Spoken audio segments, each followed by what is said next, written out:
Thank you, everybody. Thank you for being here today.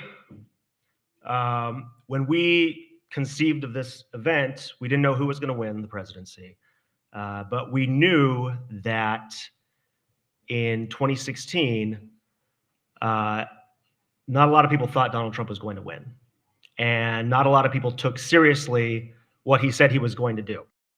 People telling us there won't be a Muslim ban. He's not really going to do that. Don't yell fire in a crowded theater. And so I don't think people were ready for what happened when he took office. Within the first week, banning nationals from 5 countries, including Iran, chaos at the airports. Thankfully, there was an organic movement to stand up against that, but it wasn't enough. We weren't prepared enough. In 2020, we were so relieved that Donald Trump was gone that I think a lot of organizations and advocates gave a lot of grace and patience to the incoming Biden administration, did not push, did not fight, did not hold them accountable. And I think we lost precious time in actually defining the direction that that administration took.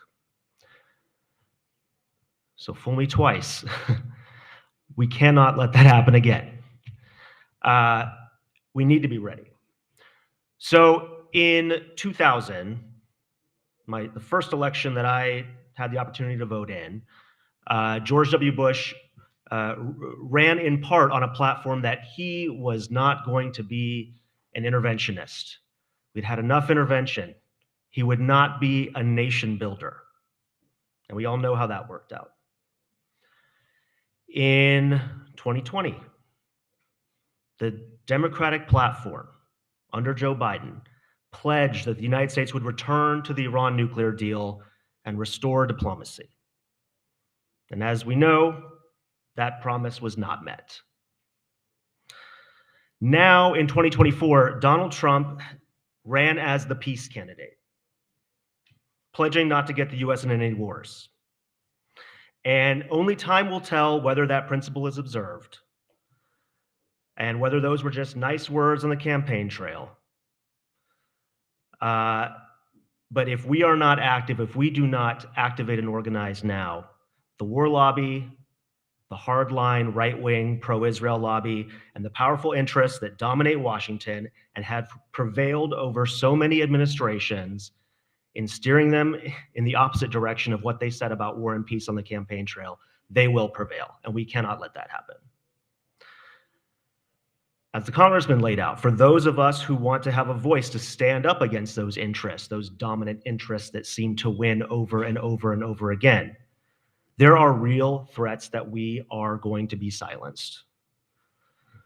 Today, the House is voting on this bill, the so-called terrorism legislation, that will give Donald Trump the power to unilaterally dismantle civil society organizations. No due process, no rule of law, just one man deciding whether civil society groups are legal or not.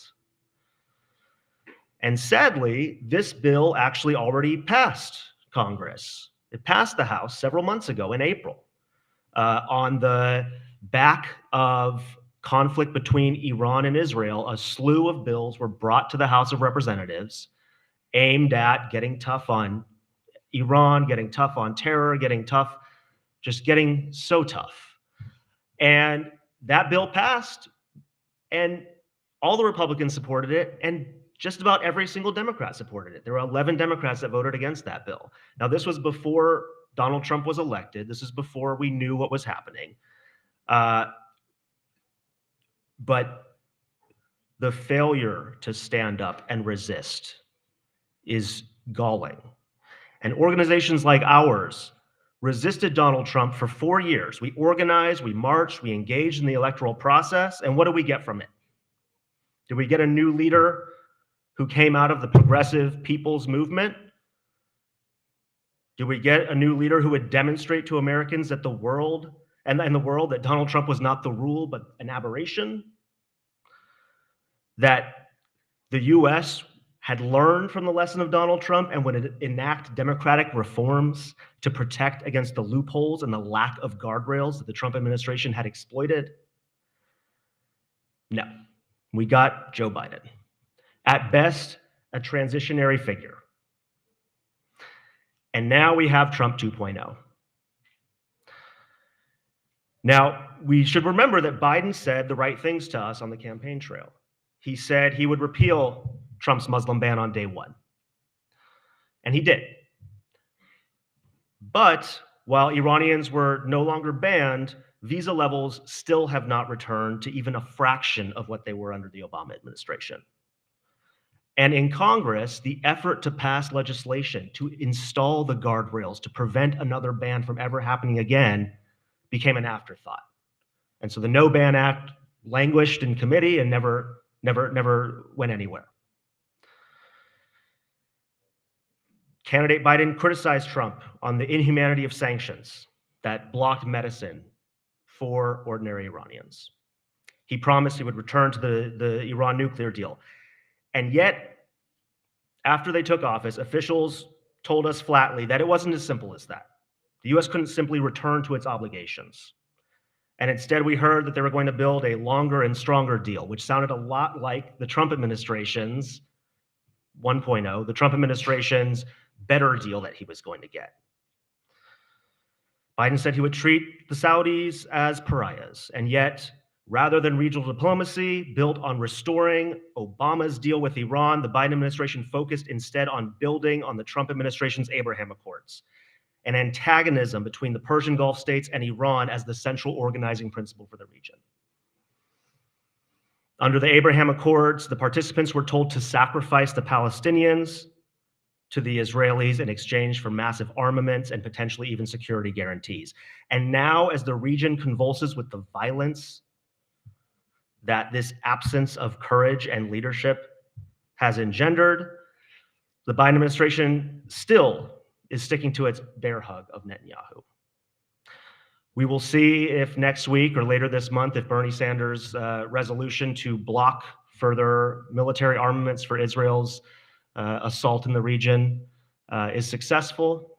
And I know many in this room will be working to make that happen. But with Trump coming back as the so-called peace candidate, his hawkish allies are promising a return to maximum pressure. The fact is, we never left maximum pressure. At the end of the day, Biden's policy was at best maximum pressure light, but not a single sanction was lifted, just maybe less strenuously enforced. Now, on the positive side, we do have a Trump 2.0 who was asked specifically about the alleged threats against him from Iran and whether that would color his willingness to engage in diplomacy or to get a deal. And Donald Trump said, specifically to that question, this guy who, always puts himself first and foremost, he said, yeah, he would seek a deal with Iran. And that even though maybe he's been personally affected by this, it was actually in the best interests of the country. And that, quote, the alternative would be impossible. Impossible. So I take that as a sign of modest hope. And really, up until last night, I had a little bit more hope that maybe there was an opportunity to pursue this line. Unfortunately, as the names who fill the second Trump administration have come out, they have not been ones that will actually facilitate that pathway. So early on, Trump, via, I think it was on Truth Social, said that Pompeo and Nikki Haley were out, and we took that as maybe a sign that ideologically this administration was actually going to go in the direction of the anti-war folks who backed him. Now, with the announcement of Marco Rubio, Elise Stefanik, some of the others, I think it's clear that this was not a sign of an ideological shift, but just another testament to the value placed on personal loyalty. And that the uber hawks and the neoconservatives will very much have a place in this administration, and they will put up the same guardrails against diplomacy and engagement that people like Mike Pompeo and John Bolton and others put around the first administration. So for us, we will engage. and we will seek progress where possible, and we will stand up and fight and resist where necessary. But as a community, as a broader community, as we consider how we are going to organize and do better this time and come out of this process stronger than where we were, I hope we keep a few things in mind. So first, how are we going to stand up for ourselves and our neighbors to protect from the egregious assaults on civil liberties? Next is, can we find areas of mutual interest with this administration while simultaneously working to block attacks on our rights and values? And third, what are we doing now so that the next election is not a question of the lesser of two evils, but one in which we have somebody we can vote for who we believe in, who espouses the values of rejecting war and standing up for all people, and who is not beholden to people like Miriam Adelson or the war lobbies? So in closing, we are in midst of major change, whether we like it or not. Things are changing in this country. Alliances are changing. The direction of politics is changing. And whether that change is for the better or the worst is not up to one man. It is going to be up to all of us. And so I look forward to working with all of you to make that change happen so that we do emerge stronger in 2028. Thank you.